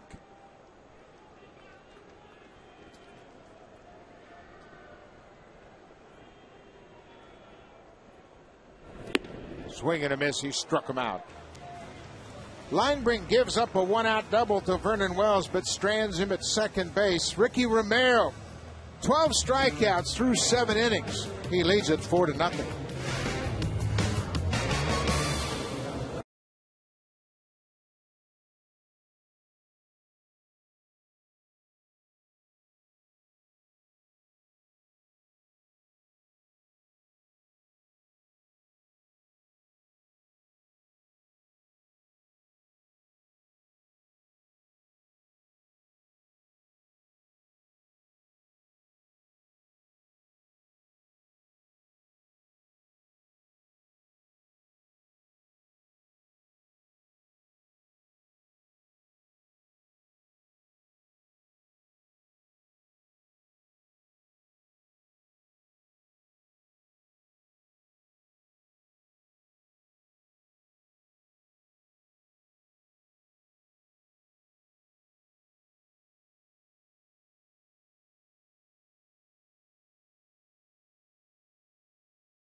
We noticed that he started working everything: curveball, cutter, slider, of course the fastball, and the great changeup from Romero. And by the time we reached the 7th inning, he has struck out 2 batters in every inning heading into the 7th. So now 12 total strikeouts for Romero, and he's got the White Sox batters totally confused.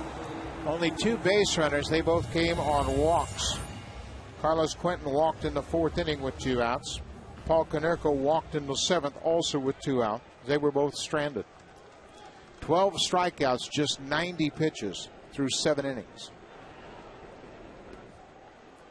A.J. Pierzynski will step in to start the 8th. Hit him.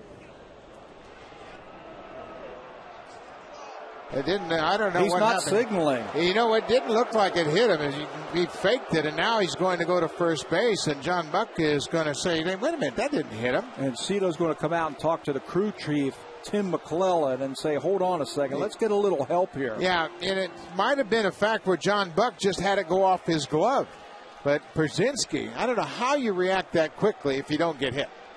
How do you think about that stuff? He's a catcher. He's smart. Well, they're going to have a little conference here. Tim McClellan is the crew chief. Anybody see anything hit him? And they've awarded him first base. Let's have a look. Inside pitch. Pierzynski. Well, I tell you what, if it didn't hit him, he's a quick thinker. Yeah. From that replay, it looked like it got him on the toe. Back foot, yeah. Might have got him on the back foot. So he's aboard. Nobody out. Third base runner of the night for the White Sox. Alex Rios takes a strike.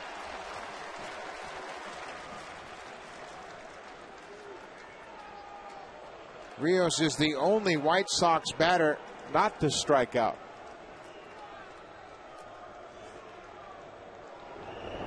Breaking ball wide.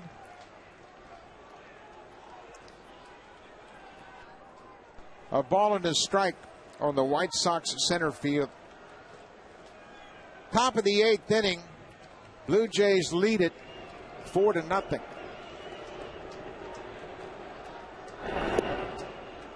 Romero misses low. 2 balls and a strike. Young pitchers have a tendency, as they get closer to the end of the game, want to rush everything and finish it off. He's got to continue to do what he has done all game. Go pitch by pitch, batter by batter. Swinging a drive toward left field. Travis Snyder turns with his back to the infield, and this ball is out of here.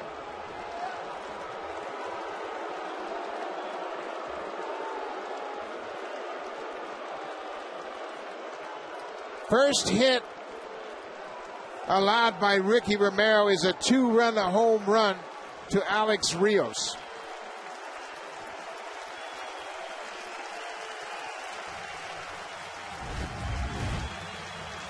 Fastball up and in. Rios knows it, and I think Ricky Romero knows it too. Pitches into the 8th inning, throws a no-no, and you can see how upset he is after that. He comes right back with a breaking ball to get ahead of Ramirez. Now gather yourself. Yep. Everybody knew what was going on, what was at stake. Ozzie Guillen's club finally breaking through against Romero, and there's a tapper to Overbay. Romero covers first, and Ramirez is retired.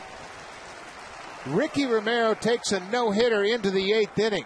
Hits A.J. Pierzynski, then gives up a 2-run home run. The only hit he has allowed tonight. Casey Jansen loosening up.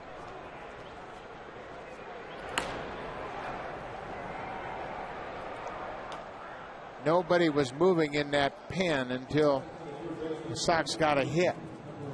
It'll be a pinch hitter now for the third baseman, Mark Teahan. Jason Nix will pinch hit. Nix has some power. 12 home runs a year ago. Hitting with 1 out. Takes a pitch outside. 4-2. Jays lead it. White Sox break through against Ricky Romero. Romero, 1 hit allowed. He has 12 strikeouts. Swinging on cue ball off the end of the bat. Little shovel from McCoy to Overbay, and they're 2 down. Had a long way to come to Mike McCoy. He was playing deep to cut off anything in the infield. Ball was cued off the end of the bat by Nix, who runs well. Nice play by McCoy to get the second out. Well, everybody's on their toes. Defense knows what's at stake. No hitter. Everybody's senses are extra keen. The focus is great, but Romero hit A.J. Pierzynski and then gave up the home run. He still leads by 2.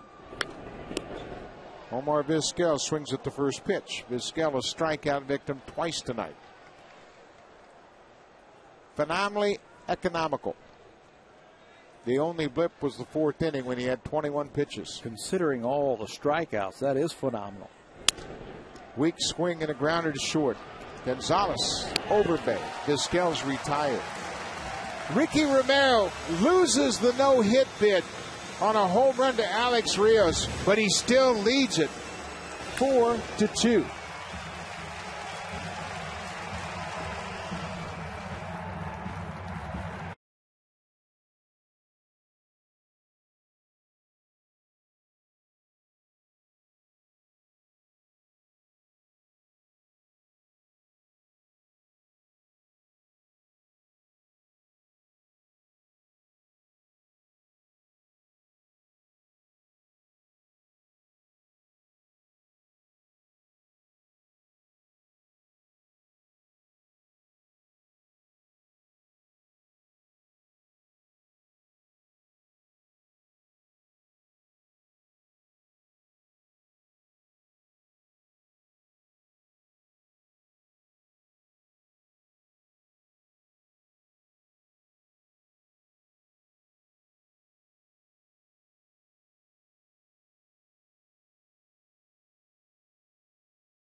April 16th through Sunday. 416-341-1234 to get your tickets. The Angels are off to a 2-5 start. Angels starting pitching is giving up 5.5 runs a game.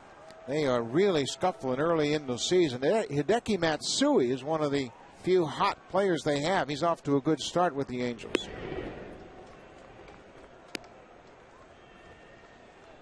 Edwin Encarnacion bats here in the 8th inning. He had a big 2-run double back in the 5th. That made it 4-0, and that's the lead that still stands up for Ricky Romero.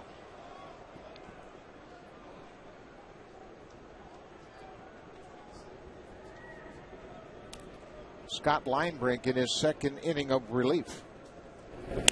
Swing and a drive towards center. Rios makes the play.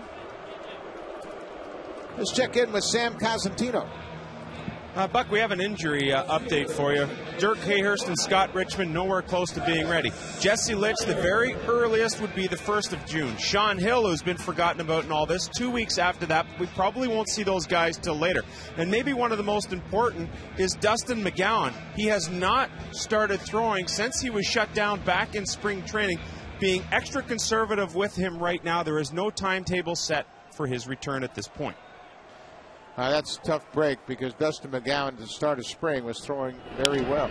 Travis Snyder swings and fouls it out of play with 1 out. Jesse Litch, boy, that could be a big acquisition mid-season if he can make it back by June. Mark Zebchinski, let's don't forget about him. Yeah, and he is obviously going to make it back healthy here shortly. Travis Snyder swings and pops it up high on the infield. Ramirez makes the catch. 2 outs.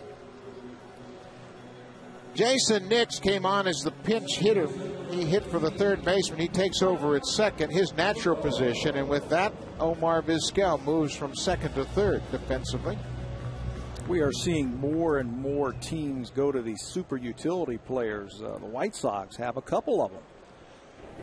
Nix has played the outfield 3 games in left, 4 in right. He's played 3rd shortstop and 52 games at second base for Ozzie Guillen. Mike McCoy. 1-1 count. McCoy 0 for 3 tonight. Gone down swinging a couple of times. Swing and drives it into center. Alex Rios is there. 3 up, 3 down in the 8th. Scott Linebrink, another good inning of work. He's worked 2 innings here. Ricky Romero through 8 innings, 12 strikeouts, just 1 hit, and big Kevin Gregg will come out of the bullpen to try to wrap it up. Jays lead it by 2. We're going to the 9th.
Only on PlayStation.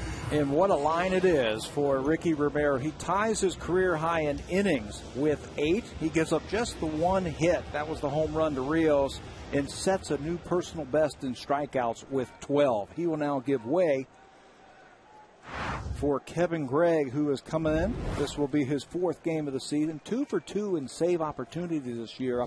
Opposition hitting just 100 against the big right-hander. And Kevin Gregg has really been efficient, pounding that strike zone with all of his pitches. Gordon Beckham will bat here in the top of the 9th.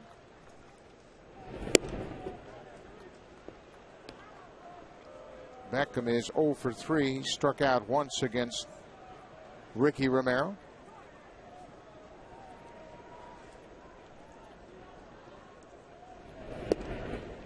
Breaking ball in there. This works out nicely, Buck, for Cito Gaston. Bring in the right-hander. Go down the middle of the lineup here against the White Sox. Their best hitters all from the right side. Beckham, Quinton, Konerko, and if anybody gets on, Andrew Jones. Sox down by 2 as they bat in the 9th. Swinging a drive, slicing toward the seats and out of play. Ricky Romero with a outstanding performance. Back-to-back great starts for Romero to begin the 2010 season. 7 innings against the Rangers, just 1 run allowed, no decision. He's in line for the win tonight. Took a no-hitter into the 8th. Fouled off the end of the bat. Romero with 12 strikeouts. We mentioned that ties Charlie Hager for the major league lead in strikeouts in a game this season. These young Jays pitchers off to a great start. Kevin Gregg, 2-2 pitch. Struck him out.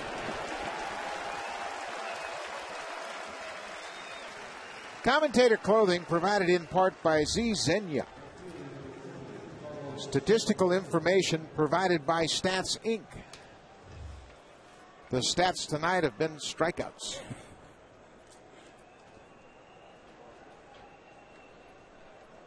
Helping hand from John Buck. Boy, what a job Buck has done. Yeah, they seem to be of one mind in the middle innings of this game. Speaking of Romero and Buck, it seemed like they were on the same page, and Ricky was working quickly. He'd get on the mound, he'd look in, Buck would flash a sign, and boom, here comes the pitch. Gregg ahead of Quinton. 0-2. Cito Gaston did a good job in the spring of spreading the work around so both veteran catchers would get a chance to catch everybody on this staff. He never wants the pitchers to rely on one catcher behind the plate. 0-2 to Quinton. Strike 3. Gregg strikes out the first 2 he faces here in the 9th. 14 strikeouts recorded by the Jays. That funky delivery from Kevin Gregg has Carlos Quinton way out front. 14 hits last night for Chicago. 1 tonight. Paul Konerko with 2 outs.